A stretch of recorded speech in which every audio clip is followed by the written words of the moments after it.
Shalom, grace, and welcome to this week's edition of Penini Torah, Pearls of Torah with Yeshiva Shuvu. I'm Alzur Cabeza Perez, and this week's Torah portion is Shelach Lecha. Now, this Torah portion, found in the book of Numbers, chapter 13, deals with different kind of leadership.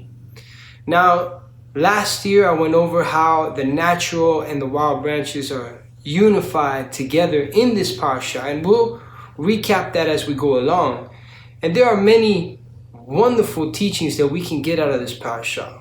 But every year, as we go over the parsha, we should try to see different aspects that we could learn that maybe we didn't previously see the year before. Also, we had some wonderful teachings from Rav Shapira in the land of Israel regarding the parsha. And so I'd like to take a different angle of the parsha, specifically in regards to good leadership and bad leadership. And of course, tying that in with the different functions of the people of Israel. And so, we begin our parsha in chapter 13, verse 1 and 2. I'll read in Hebrew. וידבר אדוני אל משה לאמור, שלח לך אנשים ויתורו את ארץ כנען, אשר אני נותן לבני ישראל, איש אחד, למטה אבותיו, תשלחו כל נשיא Bahem. And Adonai spoke to Moses, saying, Send men to spy out the land of Canaan, which I am giving to the children of Israel from each tribe of their fathers. You shall send a man, every one a leader among them. These were all distinguished leaders of the children of Israel. Yet at the very end, we only see two who remained in the favor of Hashem, who remained united with the vision and directives of Hashem. And that was Yehoshua ben Nun, Joshua, and Caleb ben Yefuneh, Caleb. And so let's do a little background on these two great individuals and learn a little bit about them, based on other scriptures and also, of course, the wisdom of the sages. We see in Kol HaTorah the following information regarding what kind of spirit was within Joshua that also happened to be the same spirit in every great leader that ever existed among the people of Israel. Kol HaTorah states, many of the great men of Israel and the men of works, Ma'aseh, in every generation were in the line of the Messiah, son of Yosef. The first one was our forefather, Abraham. Our forefather Abraham started the beginning of the first redemption. That is the redemption of the holiness from below, which is the land of Israel. The land of Israel. Our forefather Isaac was in the line of the Messiah, son of Yosef, from the time he was bound as a sacrifice. This is Kol HaTorah. Our forefather Jacob, was in the line of the Messiah, son of Yosef, from the time he fought the angel. So far, everything is in line with Messiah Yeshua. Judah was in the same line from the time he saved Yosef. Yosef, of course, from the time of his first dream. And Moses, Rabbeinu, from the time he took along the bones of Yosef. Joshua, son of Nun, was the first who fought in the battle of Adonai against Amalek. And so, regarding this spirit of the Messiah in the role of Yosef, the role of the Messiah who suffers for his people and is willing to give his life, like Isaac, as it was just stated. This is the same spirit that Joshua was working in. And so Kol HaTorah continues. According to the Gaon, all the work involved in gathering in the exiles, those who are exiled, building Jerusalem, and broadening the settlement of the land of Israel so that the Sanhedrin will return to it. All the principles of the work and all the major and minor details are connected to the mission and role of the first Messiah, the Messiah, son of Yosef. Those of us who happen to know who the Messiah, son of Yosef is, Yeshua in his first coming, must understand what was his role and how was his spirit at work in every single righteous leader that the people of Israel have had. Kohator continues. The ingathering of exiles at the beginning of the redemption will proceed by means of deliverance and ransom, as is written. Then the ransomed of Adonai will return and come to Zion with glad song, according to Isaiah 35 verse 10. All this will be accomplished by the Messiah, son of Yosef. The deliverance will be from enslavement of the body. This is exactly what we are told throughout the renewed covenant.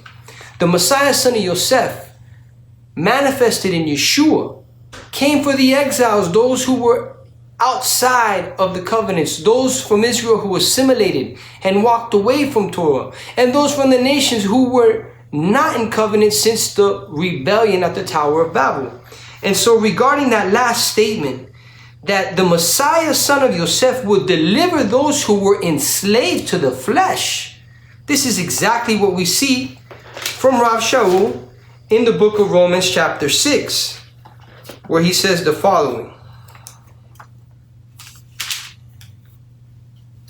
Rav Shaul says in 6 verses 1 through 6, what shall we say then? Shall we continue in sin that grace may abound? Chas v'chalila, heaven forbid. How shall we who died to sin live any longer in it? Contrary to what many teach. Or do you not know that as many of us as were immersed into Messiah Yeshua were immersed into his death? Therefore we were buried with him through immersion into death, that just as Messiah was raised from the dead by the glory of the Father, even so we also should walk in the newness of life. For if we have been united together in the likeness of his death, certainly we also shall be in the likeness of his resurrection. Knowing this, that our old man was crucified with him, that the body of sin might be done away with, that we should no longer be slaves of sin. And according to 1 John chapter 3, sin is transgression of the Torah. Rav Shaul is clarifying that freedom from being under the curse of violating the Torah is not to continue violating the Torah. On the contrary, Yeshua, every time he provided healing, said, go and sin no more. Stop violating the Torah. We receive this freedom from the carnal nature, just as it was stated by Kohator, so that we can begin to do the work properly in the spirit of the Messiah, in the role of Yosef, just as all of the great leaders of the people of Israel have always done. And so now we turn to the role of Caleb. Caleb, very interestingly enough, is thought to not have originated from the people of Israel. An interesting commentary by Rabbi Zev Farber says, Caleb was not originally from the tribe of Judah. 3 times in the Bible, Caleb is referred to as Hakenizi. Joshua 14:6 and verse 14, and in Numbers 32 verse 12. In Genesis 36:11, we are told that Kenaz is a descendant of Esau and is listed as the name of an Edomite group. Caleb joined the tribe of Judah. He joined as a scout. As such, he participated in the conquest of the land with Joshua. And this is why he was rewarded, as it is written in Joshua 14:14. Thus Hebron became the portion of Caleb, son of Yefuneh the Kenazi. Regarding this, we have the teachings of Rav Yitzchak Luria that state the following. Know that the soul of Caleb originated in that of Eliezer, meaning he's of that same spirit, the servant of Abraham. For Eliezer left the curse of Canaan, as stated in Genesis 9:25, when Laban said to him, come, O blessed of God. Had this not been decreed in heaven, it would not have been recorded in the Torah. This is also alluded to by the fact that Caleb is called the son of Yefuneh, the son of the one who said, I have emptied paniti, the house, from the same root word of Yefuneh. When Laban invited Eliezer into his home, he said, Come, O blessed of God. Why do you stand outside? I have emptied the house, and there is place for the camels. Genesis 24:31. Rashi on this verse says that the words I have emptied the house means I have removed all the idols so you can now enter it. The root of the word I have emptied, paniti, is paneh, which is the root of the name Yefuneh.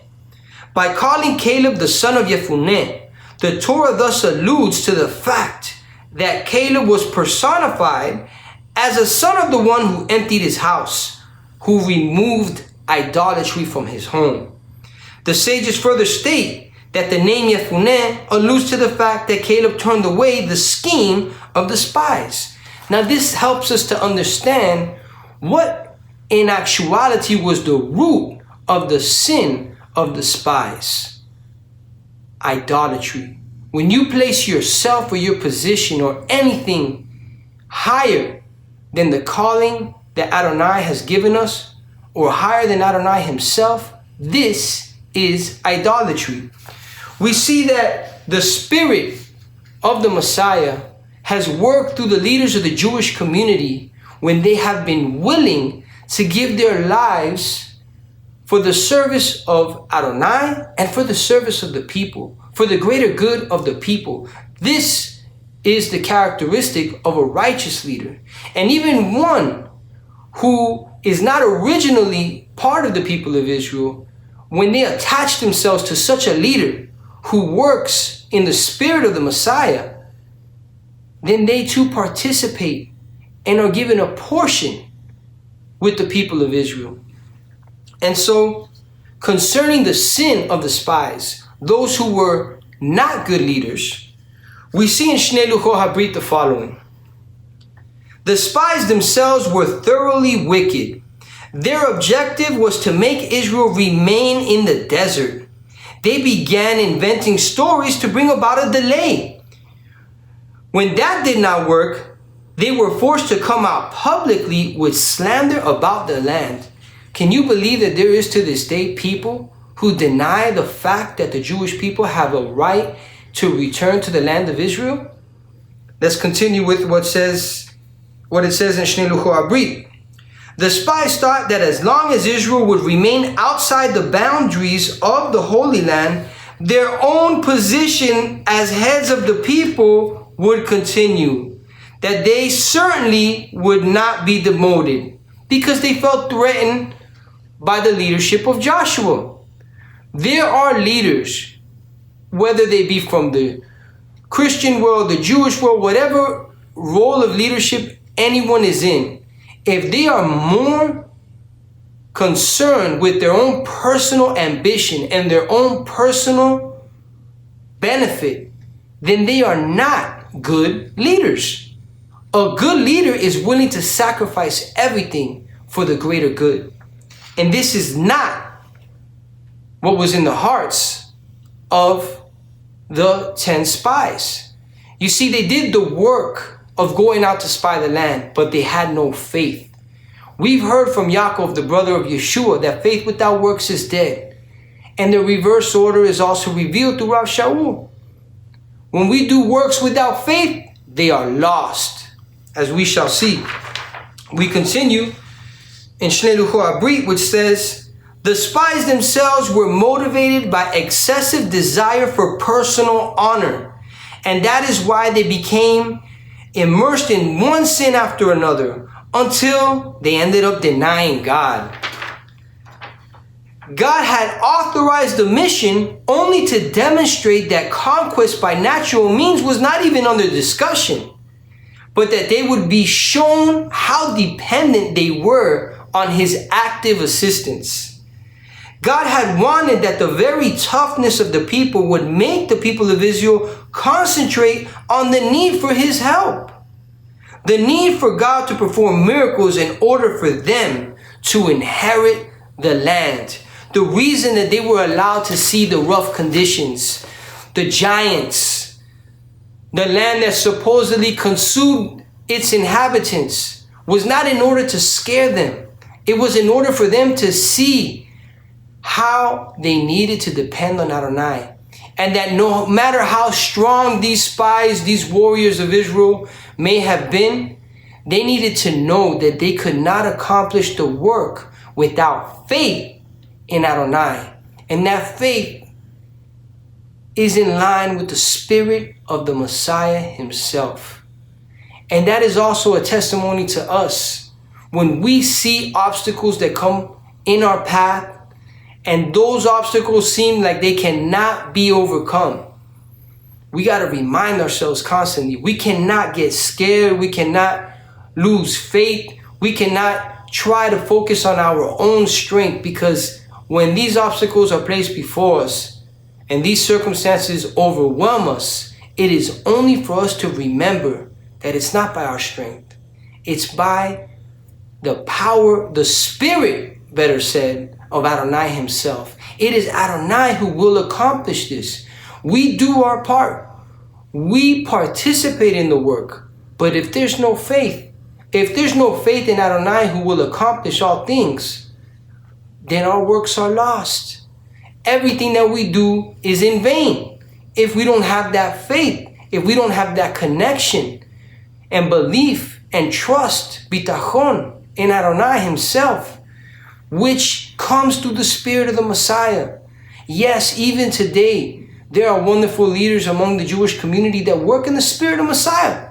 They might not have had the ultimate revelation of the Messiah, Yeshua, but Adonai is one and the same. And that spirit of Messiah, Yeshua, is working within his people. But not when there are those who are obsessed with their own personal position, with their own leadership. And that can apply not only to Judaism or Christianity, but even to the Messianic movement. If people are too concerned with their own position, with their own glory, then they have already fallen into the sin of idolatry.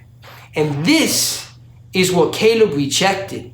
In one way or another, however you choose to look at it. Caleb ben Yefuneh, the son who emptied out his house of all idolatry, who was able to assist Joshua. Joshua being the branch of Israel, an Israelite, a natural born member of the Jewish community who worked in the spirit of the Messiah in the role of Yosef, who was willing to put himself on the line. Caleb participated and unified with him and put his life on the line and was given a portion among the people of Israel until this day. But if you do your works like the spies who had no faith, it'll be lost in the end. And we see this in the words of Rav Shaul. Rav Shaul tells us in the book of 1 Corinthians chapter 3 the following. Beginning at verse 11.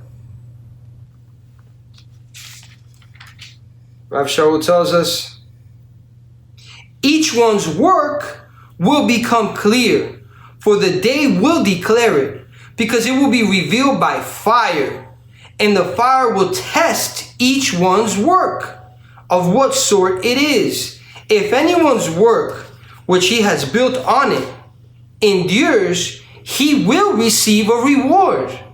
If anyone's work is burned, he will suffer loss, but he himself will be saved, yet so as through fire. By the mercy of Adonai, he wants us all to be saved and have a portion in the world to come. But your works will be lost if they are not founded in faith, in trust, in belief in Adonai, that he will accomplish all things. And we too can accomplish all things when we trust in Adonai through his anointed one, through the Messiah Yeshua. And once we begin to really be discipled in the path of Messiah Yeshua, we come to the realization that Torah is eternal. And the works of Torah, not the works of men, but the works of Torah, is doing the business and the instructions that Adonai himself has guided each and every one of us to do in our respective functions. The natural branches, the wild branches, and everyone in between, the Anusim, everyone has a role to play, but we must work together. We don't all have the same functions, but we have the same goal. And as it's stated in the beginning, the role of the Messiah, son of Yosef, is to bring the exiles out of the exile and prepare for the rebuilding of the land so that we can come back into the land. And that is what Joshua and Caleb were doing in their generation. And that is what we in the Messianic movement need to be doing in our generation. Let us not lose our works for lack of faith. Let us not have faith with no works, because we know that is dead. We must have our faith and our works together, united. The natural and the wild branches together, united. Yeshua and the Torah, united. Shavua Tov.